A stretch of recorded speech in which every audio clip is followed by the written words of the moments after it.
I got a new pain in my neck, or I got a new pain in my leg, or this is different, my stomach hurts.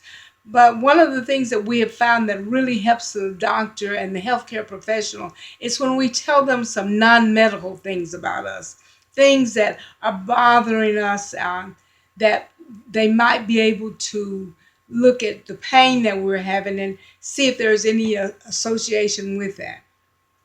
So, giving non medical details are helpful to share so that your healthcare team can provide you with the best possible care. And then this next thing is something that I have been preaching and teaching as a research nurse is to always tell family members and survivors and share carers, that's how I refer to this community, to write down what is most concerning to them and to share that information with your healthcare professional. Write it down, because so many times we get in the doctor's office and we just freeze. They call it white coat freeze, and we forget the questions we want. So write them down. The next one is come prepared for your appointments. If you have an appointment and you've got it on a calendar, have a journal, have a notebook, have something available so that you have all of this information in one place. You can look back at something that happened last month that you need to follow up on and discuss. So always come prepared for your appointment. When you walk into the office, so many times the doctor has had 10 patients before you and 10 patients expecting to have 10 patients after you. So they are not going to be in tune in to what your needs are unless you are prepared with your appointment and you've written it down, and now you can present it to them.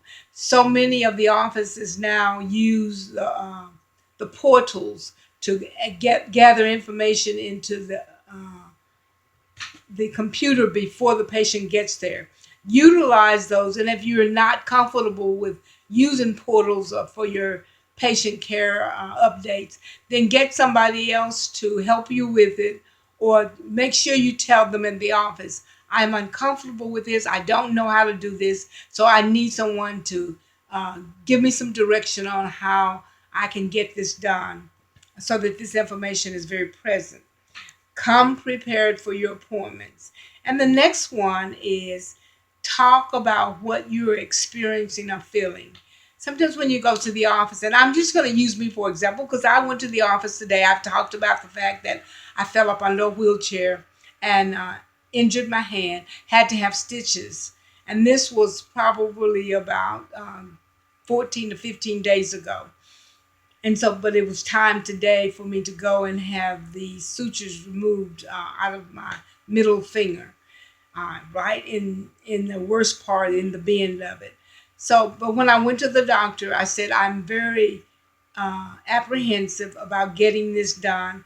I feel like I'm not getting enough motion in my finger, and I'm apprehensive that even after you take the sutures out, I'm not going to be able to move and manipulate. I'm having difficulty writing, and with because it's my right hand injury.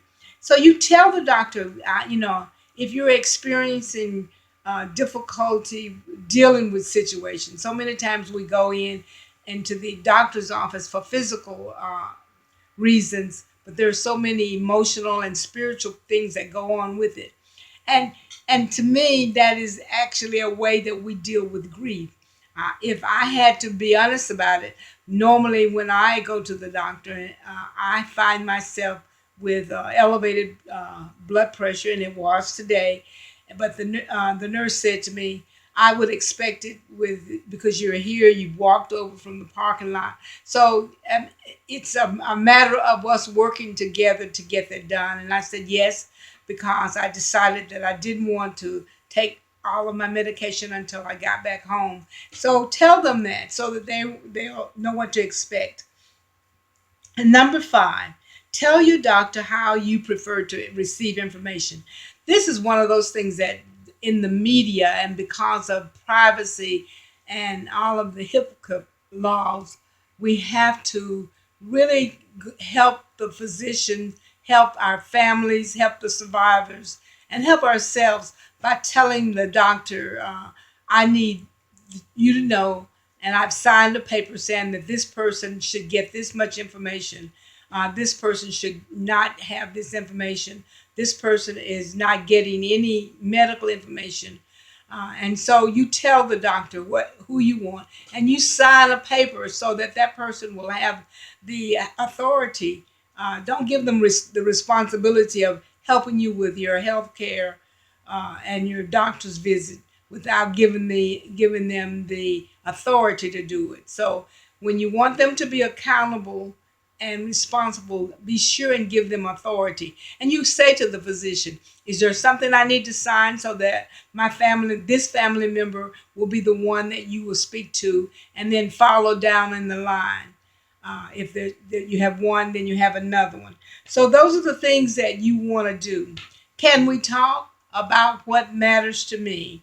This is a program that's set up by the National Patient Advocate Foundation, and it most certainly fits my grief community.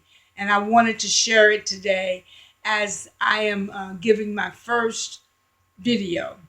The next thing that I want you to do, and I am asking you after you hear this information, if you will watch it and like it, comment, and subscribe if you have not already subscribed to my channel. The channel is WISE, WISEWY''S Grief Community Channel. And I thank you for your time. I thank you for the opportunity to do the video, and hopefully we will be connecting at many other times from now. Thank you.